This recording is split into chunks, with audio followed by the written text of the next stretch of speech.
بسم اللہ الرحمن الرحیم اعوذ باللہ من الشیطان اللعین الرجیم بسم اللہ الرحمن الرحیم وبہ نستعین وہو خیر ناصر ومعین الحمد للہ رب العالمین وصلی اللہ علی محمد وآلہ الطیبین الطاہرین۔ ہماری گفتگو کتاب المقاصد کے دوسرے حصے کتاب البیع کے مباحث میں جاری ہے، اور آج کے اس درس کا عنوان یوم الغصب کے استدلال پر اشکال اور معیدات۔ روایت کے اندر جو فقرات استعمال ہوئے، ہم نے گزشتہ دروس کے اندر ان دو فقروں سے شیخ انصاری نے یہ استظہار کیا ان بیانات سابقہ کے مطابق کہ مراد یوم الغصب ہے۔ اب اسی استدلال پر جو اشکال مترتب ہوتا ہے اور جو اس اشکال کے معیدات اور بعض کچھ نکات ہیں، ان کو ہم آج کے اس درس کے اندر بیان کرتے ہیں۔ اس طرح ہمارے آج کے اس درس کے اہم مطالب میں سے ایک جو مطلب ہے وہ یہ ہے کہ یوم الغصب مراد لینے پر جو اشکال اور معیدات ہیں وہ کیا ہیں،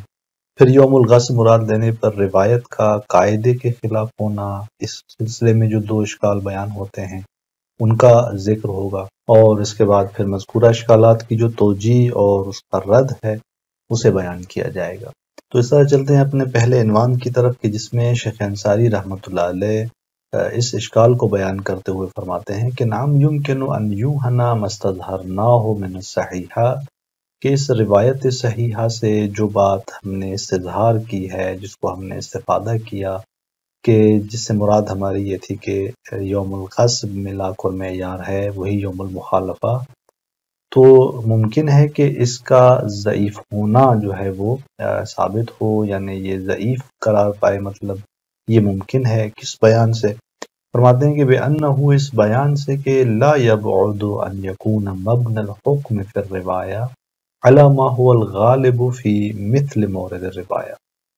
فرماتے ہیں کہ اس بیان کے ساتھ کہ بعید نہیں ہے کہ حکم کا جو مبنا ہے اس روایت کے اندر، یہ کس بنا پر حکم ہو، علی ما هو الغالب، کہ روایت میں یہ حکم بنا رکھتا ہو اس چیز پر کہ جو غالب ہے اس روایت کے مورد کے جیسے موارد کے اندر، یعنی کہ مثل مورد روایت، کہ روایت کے اس مورد جیسے جتنے بھی موارد ہیں ان میں غالب جو ہے، جو چیز ہے، اس غالب کو نظر میں رکھتے ہوئے روایت کے اس حکم کو مبتنی کیا گیا ہو، یہ بعید نہیں ہے۔ اچھا، وہ جو غالب ہے وہ کیا ہے؟ غالب جو چیز ہے اس طرح کے روایت کے موارد میں، فرماتے ہیں کہ من عدم اختلاف قیمت الباغل فی مدت 15 یوم، اب وہ مورد کے فرماتے ہیں کہ جو غالب ہے اور اس غالب پر بنا رکھی گئی اس حکم کی، وہ مورد غالب کیا ہے؟ فرماتے ہیں کہ من عدم اختلاف قیمت الباغل، اس طرح کی جو 15 دن کی مدت ہے اس میں اس کھچر کی قیمت کا اختلاف جو ہے وہ ثابت نہیں ہوتا، یعنی ایسا نہیں کہ خچر جو ہے، یہ جانور جو ہے، اس کی قیمت مختلف ہو جائے اس 15 دن کی اس مدت میں۔ تو بس اس اعتبار سے اگر ہم کہتے ہیں کہ یعنی حکم جو روایت کے اندر ہے ممکن ہے کہ وہ مبنی ہو اس فرد غالب پر، یعنی مورد غالب پر، اور وہ مورد غالب بھی اسی طرح سے ہے، تو بس اس صورت میں یوم المخالفہ موضوعیت نہیں رکھتا، یعنی خصوصیت پھر اس یوم مخالفت کی نہیں ہوگی، بلکہ اگر یوم المخالفت کا کلمہ استعمال ہوا ہے تو یہ اس یعنی غالب پر حمل کرنے کی بنیاد پر ہے کہ حدیث میں جو اس کا مورد ہے وہ بغل ہے، اور اس طرح کے مورد میں اس طرح کی مدت میں جو ہے وہ قیمت میں تفاوت نہیں ہوتا، لہذا فرق نہیں کرتا کہ یوم المخالفہ ہو یا یوم الرد ہو یا یوم التلف ہو۔ تو بس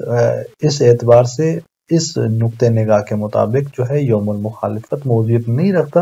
اور پھر یہاں پر سوال اٹھتا ہے کہ کیوں امام نے یوم المخالفت کا کلمہ استعمال کیا اگر یہ خصوصیت نہیں رکھتا؟ تو فرماتے ہیں کہ وَيَكُونُ السِّرُّ فِي التَّعْبِيرِ بِيَوْمِ الْمُخَالَفَةِ، کہ راز جو ہے وہ اس تعبیر کا جو یوم المخالفت کی تعبیر استعمال ہوئی ہے روایت کے اندر وہ کیا ہے؟ فرماتے ہیں کہ دفع ما ربما يتوهمه امثال صاحب الباغل من العوام، یہ در واقع دفع کرنا ہے اس چیز کو کہ چہ بسا جو صاحب باغل ہیں، یعنی اس جانور کے جو جانور کا جو مالک ہے، من العوام، یہ عوام میں سے ہے، اس طرح کے جو افراد ہیں یہ گمان کریں، یہ وہم کریں جس بات کا، وہ بات کون سی ہے؟ وہ بیان کرتے ہیں شیخ انصاری کہ ممکن ہے کہ یہ لوگ توہم کریں کہ ان العبرۃ بقیمت مشتری بہ الباقی وان نقص بعد ذلک، کہ معیار یہاں پر اسی چیز کی قیمت ہے کہ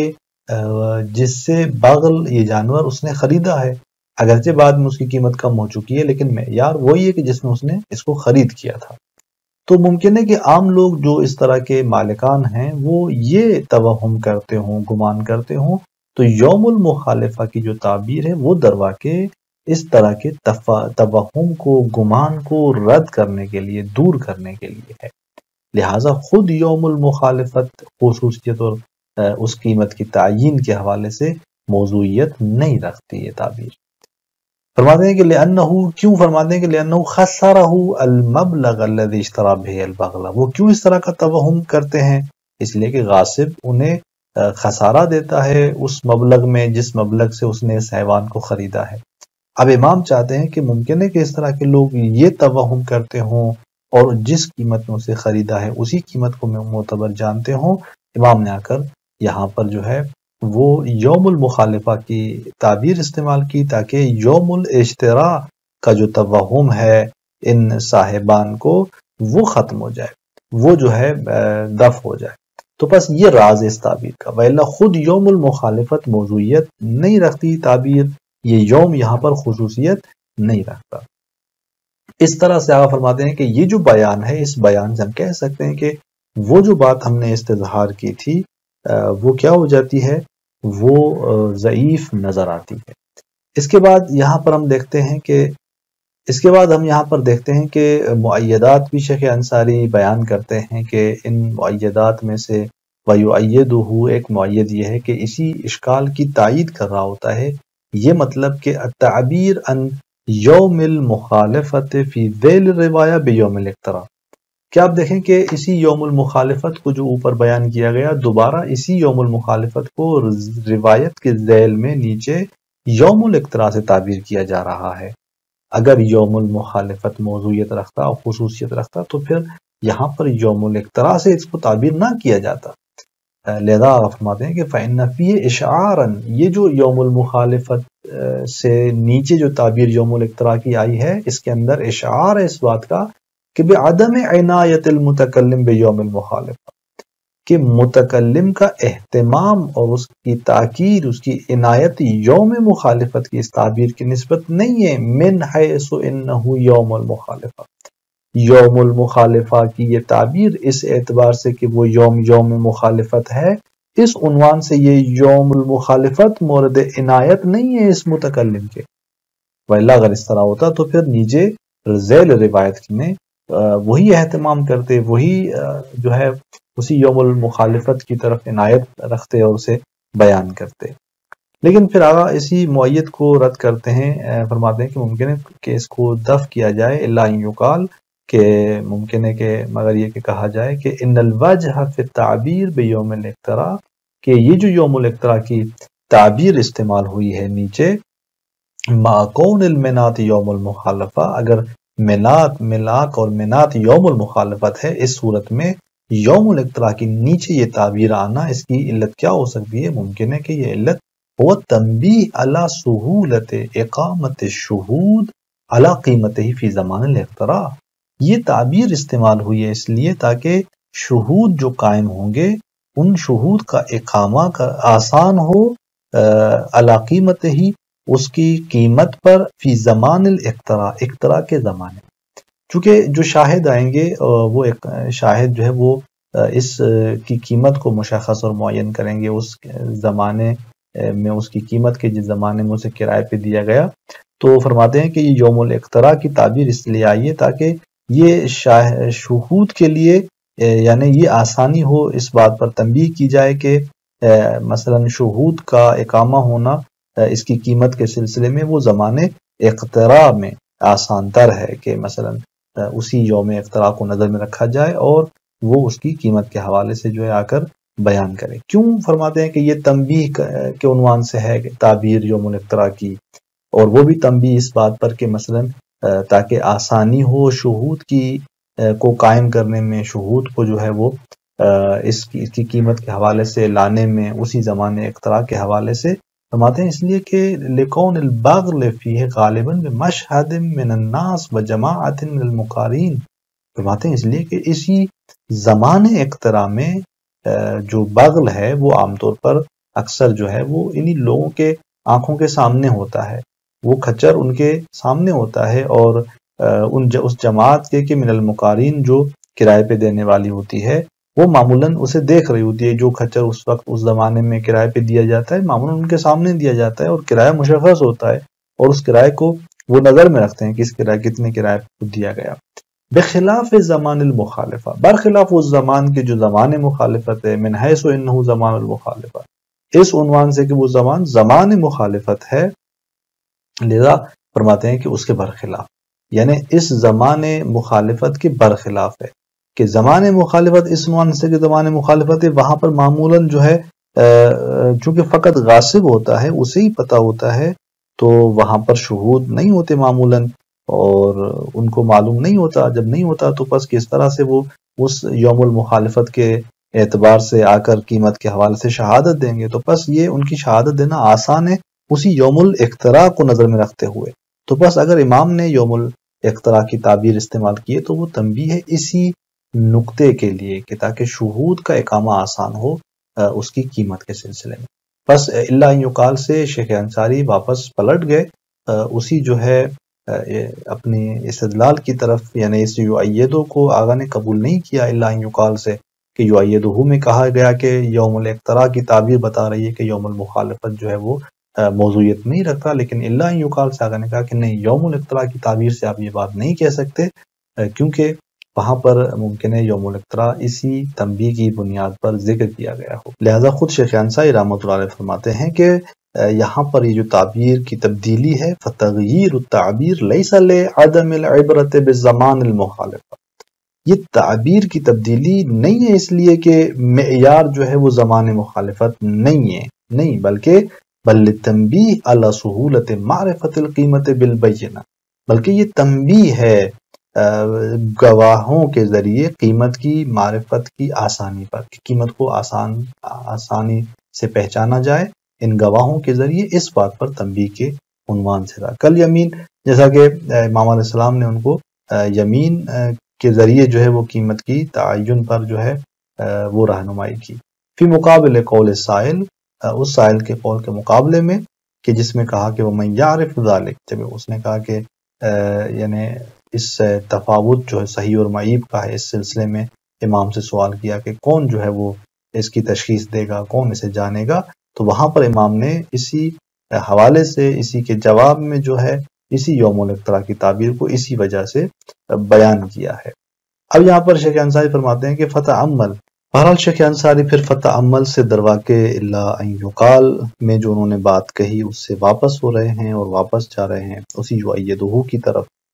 اور فتح عمل اشارہ اس بات کی طرف کہ یوم الغصب اگر موضوعیت رکھتا تو یوم الاختراع نہیں کہنا چاہیے تھا۔ اور اس کے بعد شیخ انصاری ایک اور معید کی طرف اشارہ کرتے ہیں کہ وَيُؤَيِّدُهُ أَيْضًا، کہ اسی ہی بات کی تائید کرتی ہے ایک اور بات، امام علیہ السلام کا ایک اور جملہ کہ قولہ علیہ السلام فیما بعد فی جواب قول السائل، امام علیہ السلام کا وہ قول جو اس سائل کے قول کے جواب میں ذکر ہوا ہے مذکورہ اس قول کے بعد، وَمَن يَعْرِفْ ذَلِكَ، کہ جب سائل نے کہا کہ کون تشخیص دے گا، پھر امام علیہ السلام نے جو جواب دیا، قال انت وہوا، کہ تم اور وہ جو صاحب باغل ہے، امان یحلف علی القیمت فیلزمک، یا تو وہ حلف اٹھائے گا قیمت پر اور تمہارے لیے وہ لازم ہوگی، فَإِن رَدَّ الْيَمِينَ عَلَيْكَ، اور اگر وہ یمین کو رد کرتا ہے تمہاری طرف، نہیں قسم نہیں اٹھاتا، پلٹاتا ہے تمہاری طرف، فَحَلَفْتَ عَلَى الْقِیمَةِ، اور تو نے حلف اٹھایا پھر اس قیمت پر، تو لازم ہو، تمہارے لیے وہ لازم ہو جاتی ہے۔ اس کے بعد امام فرماتے ہیں کہ او یاتی صاحب البغل بشہود، یا وہ صاحب بغل شہود لائے گا، یشہدون علی ان قیمت البغل یوم اقترع کذا و کذا، اور وہ گواہی دیں گے مثلا اس بات پر کہ اس جانور کی قیمت جو ہے جس دن اسے کرائے پہ دیا گیا فلاں قیمت تھی، فیلزمک، اور پھر وہ قیمت تمہارے اوپر لازم ہو جاتی ہے۔ الخبر کی روایت کے اندر امام علیہ السلام نے یہ جواب دیا اس سائل۔ اب یہ کس طرح سے معید ہے؟ فرماتے ہیں کہ دیکھیں یہ معید اس عنوان سے ہے کہ فَإِنَّ الْعِبْرَةَ لَوْ كَانَ بِخُصُوصِ يَوْمِ الْمُخَالَفَةِ، اگر یوم مخالفت جو ہے وہ بخصوص ہی یہاں پر معتبر ہے، ہم کہیں کہ معیار یوم المخالفت ہے، تو پھر لم یکن وجہ لکون القول قول المالک ما کونہ مخالفا للنص، پھر یہاں پر یعنی مالک کا قول مقدم نہیں ہونا چاہیے۔ کیوں؟ کیونکہ مالک کا قول مخالف اصل ہے۔ مالک اور غاصب یوم المخالفت کے اعتبار سے اختلاف کر رہے ہیں۔ مالک ادعا کر رہا ہے کہ وہ قیمت زیادہ تھی، غاصب اس بڑی ہوئی قیمت کا مخالف ہے، منکر ہے، تو یہاں پر غاصب منکر ہے، وہ اس کا قول موافق اصل ہے، مالک کا جو قول ہے وہ مخالف اصل ہے۔ تو جب مالک کا قول مخالف اصل ہے تو اس صورت میں کیسے اس کا قول جو ہے وہ مقدم ہو سکتا ہے؟ تو بس اگر یوم المخالفت معتبر ہے بخصوص تو یہاں پر وجہ نہیں بنتی کہ ہم کہیں کہ مالک کا قول مقدم ہے اس سلسلے میں اور اس کے ہم قسم کو پلٹائیں اس کی طرف کہ وہ قسم اٹھائے۔ کیوں؟ اس لیے کہ اس کا قول مخالف اصل ہے۔ ایک اشکال یہاں پر یہ آتا ہے۔ پھر دوسرے اشکال کی طرف اشارہ کرتے ہیں کہ ثم لا وجہ لقبول بینتہ، دوسرا یہ کہ اگر ہم یوم المخالفت کو معتبر جانتے ہیں تو پھر مالک کے بینے کے قبول کی وجہ نہیں بنتی، لأن من کان القول قولہ، جو کہ وہ کہ جس کا قول مقدم ہے، فالبینۃ بینۃ صاحبہ، تو پھر گواہی جو ہے وہ اس کے رفیق کی گواہی ہوگی، یعنی پھر جو بینہ ہے وہ اسی جس کا قول مقدم ہے اس کا نہیں، اس کے مقابل جو دوست ہے اس کا، جو اس کا فریق ہے اس کا بینہ جو ہے وہ قابل قبول ہوگا۔ تو اب اگر مالک یہاں پہ قسم اٹھا رہا ہے، اس کا قول اگر مقدم ہے تو پھر اس کو گواہ نہیں لانے چاہیے، گواہ کا حق پھر جو ہے وہ اس کے رفیق یعنی غاصب کا ہوگا۔ تو کیسے یہاں پر روایت کے اندر جو ہے اس کے بینے کو قبول کیا جا رہا ہے؟ تو یہاں پر آپ دیکھیں کہ آپ فرماتے ہیں کہ اگر آپ یوم المخالفت کو معیار قرار دیتے ہیں اور تو اس صورت میں یہ دو اشکال پیش آتے ہیں کہ مالک کا قول اگر مقدم ہے تو پھر اس کو کس طرح جو ہے وہ کہا جا رہا ہے کہ اس کا بیانہ قابل قبول ہے، اور اگر مالک کی طرف قسم پلٹائی جا رہی ہے تو یہاں پر آپ دیکھیں کہ قسم کون اٹھاتا ہے کہ جس کا قول موافق اصل ہو، مالک کا قول تو مخالف اصل ہے۔ تو یہ دو اشکال یہاں پر مترتب ہوتے ہیں۔ تو اس طرح یہ معید بنتا ہے اس بات کا کہ اس روایت میں یوم المخالفت کا جو یوم ہے یعنی اسی مخالفت کا دن، یہ موضوعیت اور معیار نہیں رکھتا۔ مزید اس کی ان دو اشکال کے رفع کی البتہ توجیہ کی گئی ہے، جس کو ہم اگلے درس کے اندر بیان کریں گے کہ وہ توجیہ جو ہے کیا بیان ہوئی ہے۔ پھر شیخ انصاری اس توجیہ کو قبول نہیں کرتے، خلاف ظاہر جانتے ہیں، اور اس کے بعد ہم دیکھیں گے کہ کس طرح سے یہ توجیہ خلاف ظاہر ہے۔ والسلام علیکم ورحمۃ اللہ وبرکاتہ۔